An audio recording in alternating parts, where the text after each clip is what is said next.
Piektdien, 15. jūnijā, Azusa ielā gars manā dvēselē iemeta debesu melodiju. Pēkšņi es sevi atradu pievienojušos pārējiem, kas arī bija saņēmuši šo pārdabisko dāvanu. Tā bija spontāna izpausme un gara aizgrābtība, ko nespēja aprakstīt neviena zemes valoda. Iesākumā šī izpausme nāca no neaprakstāmas šķīstības apziņas un bija spēcīga. Mēs baidījāmies pat mēģināt to atkārtot, kā tas notiek arī ar patiesi saņemtajām mēlēm. Tagad daudziem šķiet gribas visas dāvanas imitēt, atbrīvojot iespēju pazaudēt to spēku un iespaidu. Neviens nevar saprast šo dziesmas dāvanu, kā tikai tie, kam tā ir. Tā patiešām bija jauna dziesma, garā.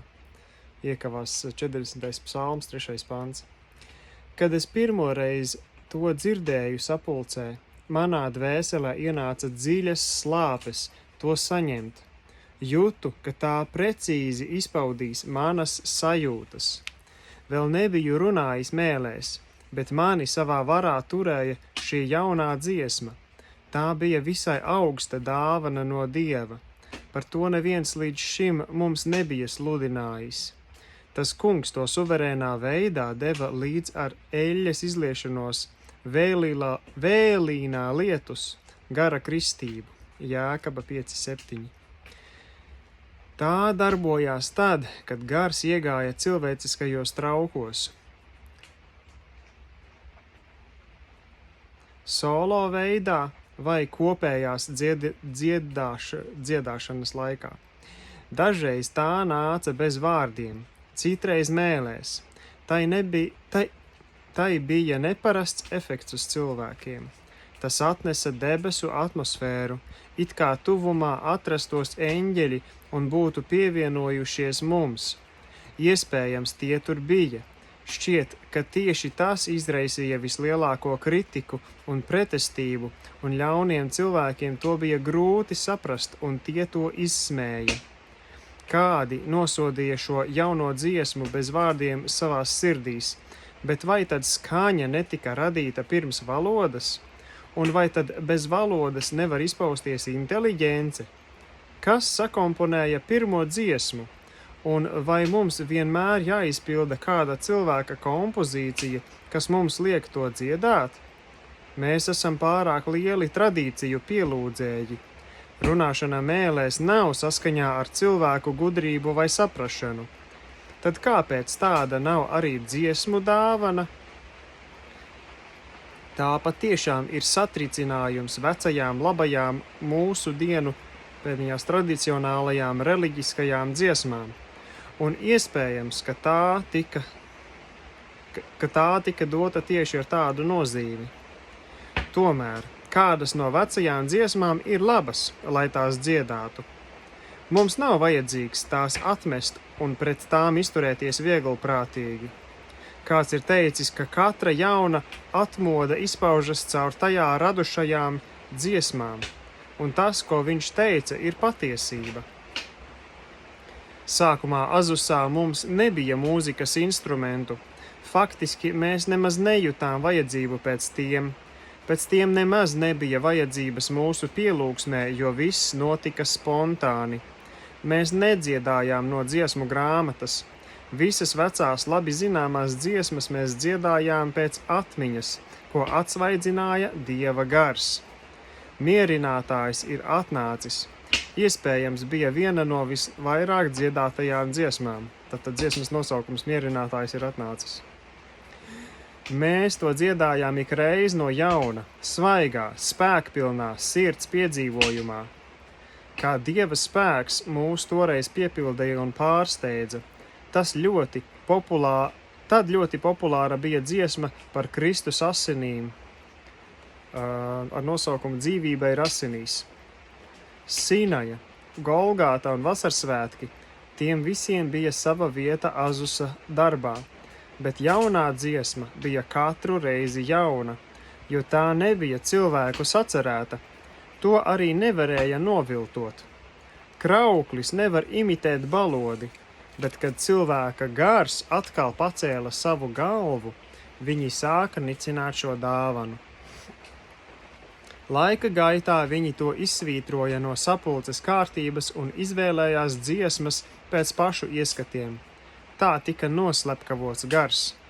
Dažiem no mums tas bija īpaši sāpīgi, bet straumes, kas gāzās pret mums, bija pārāk spēcīgas. Dziesmu krājumi šodien ir vairāk vai mazāk komerciāla satura, un mēs daudz nezaudēsim, ja tādu nebūs vispār. Pat vecās melodijas bieži tiek izmainītas pa jaunam, un jaunais stils tiek piemeklēts katrā jaunā paaudzē apkārt esošo labuma pēc. Modernajā pielūgšanā ir pavisam maz īsta pielūgšanas gara. Tie kustina kājas, bet cilvēku sirdis necilājas. Dziesmu gars, kas mums tika dots no Dieva iesākumā, bija kā aola arfa, spontāns un svaigs.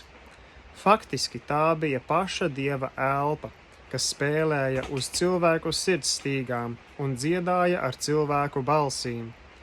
Akordi un melodijas bija brīnišķīgas to svaigumā, daudzumā un ilglaicīgumā. Cilvēkam tādas radīt nebija iespējams, tā patiešām bija dziedāšana garā.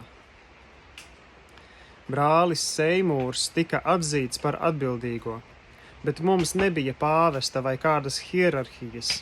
Mēs visi bijām brāļi. Mums nebija cilvēku programmas. Tas kungs pats visu vadīja. Mums nebija priesteru kārtas, ne priesteru mākslas. Šīs lietas atnāca vēlāk, līdz ar šīs kustības apsīkumu. Mums iesākumā pat nebija platformas vai katedras. Visi atradās uz viena līmeņa. Kalpotāji bija kalpi saskaņā ar šī vārda patieso nozīmi. Mēs negodājām cilvēkus par viņu sasniegumiem vai izglītību, bet drīzāk par viņu no Dieva dotajām dāvanām. Dievs pats sakārtoja savas miesas locekļus pareizajā kārtībā. Citāts no Bībeles. Briesmīgas un negantas lietas notiek šai zemē. Pravieši sludina melus, un priesteri iet ar tiem roku rokā, un manai tautai tas patīk. Bet ko tad jūs darīsit, kad viss ies uz beigām? Jeremijas 5. nodaļa, 30.31. pāns. Vēl citāts. Ak, mana tauta, tās vadoņi ir bērni, un sievas valda pār viņu. Ak, mana tauta, tavi vadoņi ir tavi maldinātāji. Viņi padara neejamu to ceļu, pa kuru tev jāstaigā.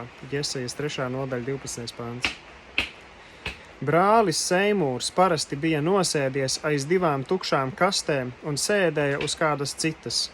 Parasti sapulces laikā, lūgšanā, viņš bija savu galvu piespiedis pie vienas no tām. Tur nebija lepnības. Sapulces gāja gandrīz nepārtraukti.